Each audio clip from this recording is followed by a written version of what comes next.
Welcome to Nadia's Kitchen Creations. This week I'm making roasted chicken. This is a 2-day-ish recipe, so if you follow this recipe exactly, you're going to need to allot that time. I started with a whole chicken that was about 3-ish pounds. I just chose to split the chicken in half, and a lot of people do cut out the backbone entirely. I like the backbone, so that's why I didn't cut the backbone away. So yeah, you just want to get in there and start cleaning out any bits of giblets. Take out the neck if you don't want the neck, and any little other bits of guts and stuff that's in there. Give that a good rinse. There were some, as you can see, the little slimy bits. I don't know the technical term, but yeah, just keep getting as much of those slimy, gross bits away from the chicken. You can go ahead at this point and remove the skin completely, but if you're not going to, go on to the next step, which is, for me, though, I use the juice of 1 lemon or lime, a good splash of apple cider vinegar or regular vinegar, and a few tablespoons of salt. And don't worry about it, it's not going to be absorbed into the chicken, those flavors. Chicken will absorb as much salt as it needs, so that's just what all the bottom of the stuff looks like the next day that it was sitting overnight. And we're going to rinse that off really well in cold running water, and it should probably take a few minutes. Just want to make sure to get it off, open up everything and rub it and rinse it. And so we're going to start the seasoning process. This is the second day. So there's our chicken. Just 1 small onion should be sufficient. Just chop it up. And I like lots of garlic. I have, well, more than a few, but use how much you like and just slice those and put them aside. We're going to start adding about a heaping teaspoon of paprika, some fresh white or black pepper to your taste,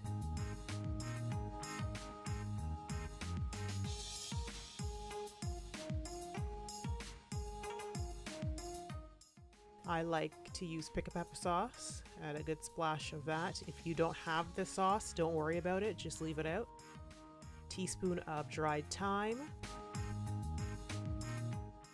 about a teaspoon of dried oregano, teaspoon of dried parsley, and a little less than half a teaspoon of dried rosemary. I do like rosemary, but I think it's a really strong herb, so if you like a lot of rosemary, go ahead and add the full teaspoon. I just chose to use less. 1 teaspoon of dried crushed chili flakes. Again, you can use more or less. Half a teaspoon of cinnamon, and then just go ahead and massage that into the chicken really well, making sure that everything's covered. And then I take the garlic slices and I just start poking them everywhere where there's an opening, or I make an opening under the skin. As you're poking them in, you're going to get some of that spice from your finger, and that was on the other parts of the meat, so some of that spice will get inside.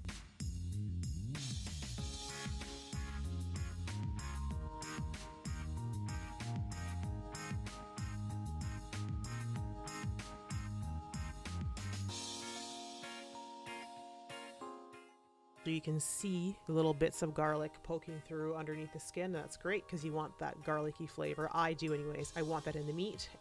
And so we're going to go ahead and cover that up and pop that back in the fridge. At this point, you can bake it now. I like to give it a few more hours in the fridge to really let those spices set in. So the next step is we're going to throw some vegetables in the same pot. Why not make it easier on ourselves? So I just had a carrot. I just had 1 carrot and a couple of potatoes, and I like to make that as a base and to put the chicken on. And then I like to go ahead and also put some hot water on that before I put the chicken on there. So yeah, just go ahead and dump your chicken. I like to start with the open side up, and then about halfway through I'll flip it over so the skin side is up and it can finish and get nice and brown and finish skin side up. I like to put that in a preheated at 400 degrees Fahrenheit for 45 minutes. And then I did flip this ready. Sorry, I didn't film flipping it, but I did flip the chicken skin side up and put it in for another 45 minutes. At this point, you can go ahead and cover it if it's getting too brown for you, and add a little bit more water if it's starting to dry out, and especially if you're going to make a gravy. I personally like my chicken really, as you'll see, I like it really dark. I like a really dark crispy skin, but if you don't, go ahead and tent some foil over the chicken before it gets to the stage if you just like a really light golden color. It should take about 45 minutes per side if you flip it. So that's it. It's a kind of a 2-day dish, but I definitely think the taste is worth it.